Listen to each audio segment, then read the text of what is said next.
울고 난 다음 나는 체념했다. 소리도 치지 않고 휠체어를 주먹으로 내리치지도 않았다. 그냥 가만히 있었다.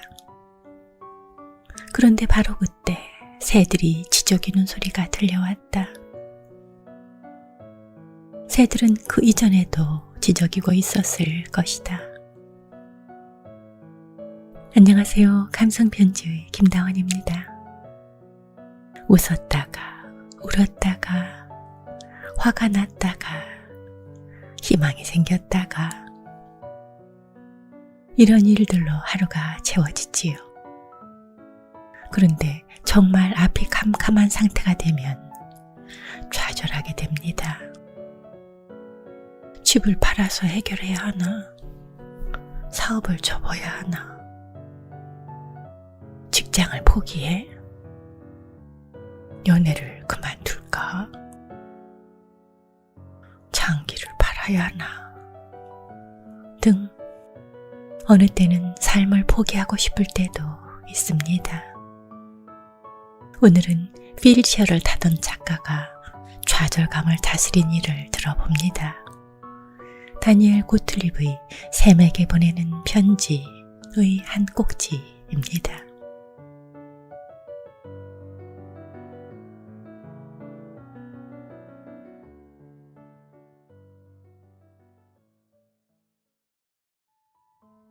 좌절감을 다스리는 법. 사람은 누구나 좌절을 겪으며 살아간다. 너도 잠옷을 입고 싶은데 좋아하는 색깔이 잠옷이 없으면 화가 나지? 나는 바닥에 종이를 떨어뜨렸는데 손을 뻗어 집을 수 없을 때, 음식점에 갔는데 문 앞에 계단이 있어서 들어갈 수 없을 때 좌절감을 느낀다. 좌절감의 뿌리는 욕망이다. 욕망이 없으면 좌절도 없다. 너는 아직 어려서 네가 원하는 걸 당장 하지 못하면 떼를 쓴다. 욕망이 생기면 그 즉시 충족되길 원하는 것이다. 어른이라고 해서 그게 다르지 않다. 어른들도 자기가 욕망하는 것을 바로 이루고 싶어 한다. 바닥에 떨어뜨린 저 종이를 지금 당장 줍고 싶어. 멋진 애인이 당장 생겼으면 좋겠고, 내 방광 기능이 돌아왔으면 좋겠어. 당장 대머리는 정말 지긋지긋해. 머리카락이 지금 당장 났으면 좋겠어. 문제는 욕망이 있느냐 없느냐가 아니다. 욕망이 없으면 살아갈 수가 없다. 식욕이 없다면 우리가 어떻게 살겠니?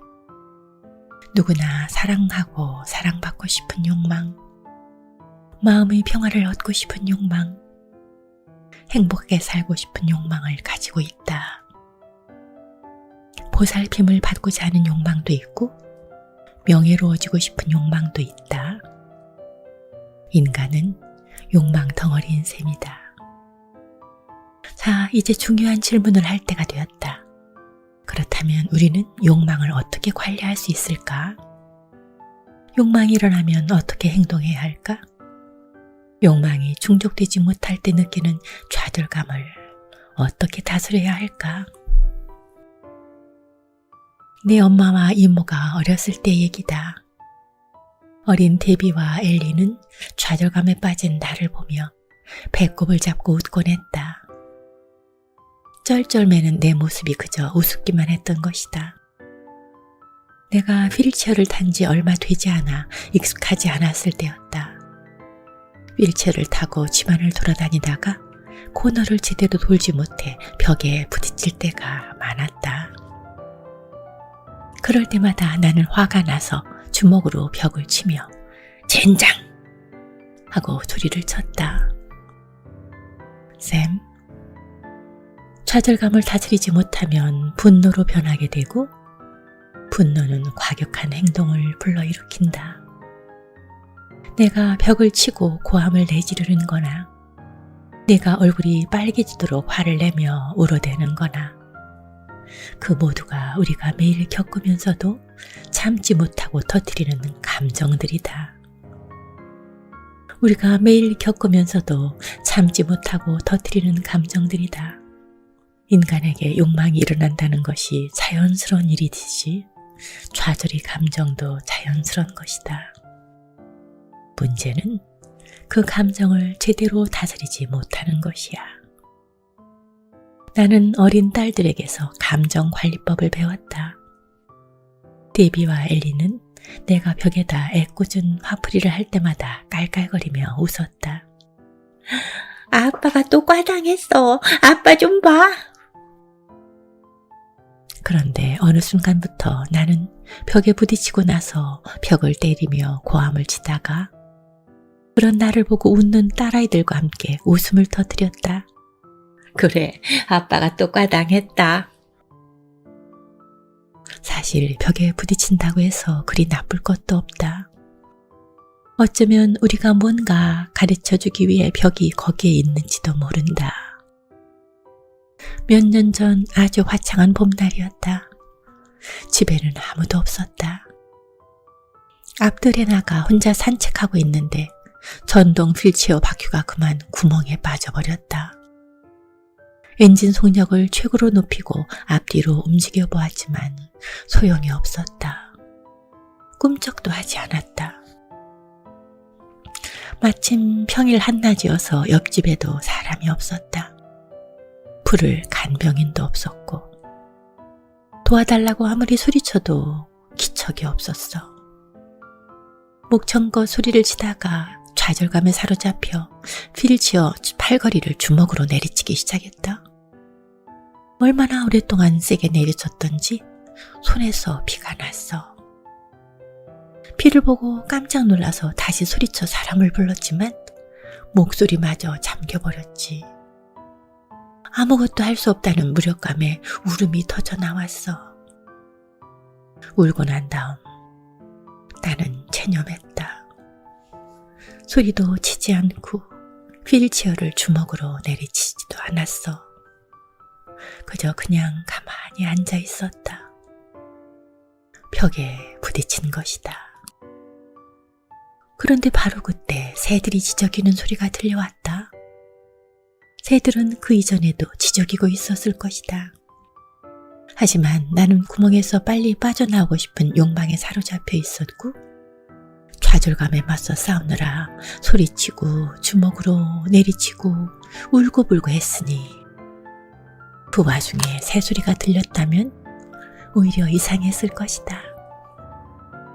누군가 빨리 와서 날 도와주길 바라는 마음은 너무나 당연했지.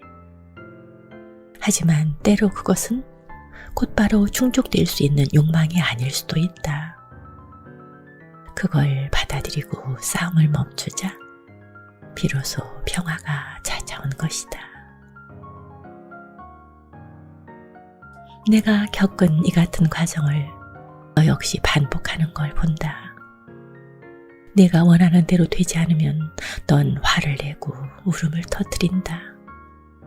그러다가 또 언제 그랬냐는 듯이 까맣게 잊고 넘어간다. 생각해봐라. 내가 마구 울 때 느끼는 좌절감이 얼마나 지속되는지. 평생도록 지속될까? 그렇지 않아. 난 내가 커가면서 마주치게 될 좌절의 순간들이 보다 빨리 지나가길 바란다. 그래야 내가 마음고생을 심하게 하지 않고 평화를 찾을 수 있을 테니까.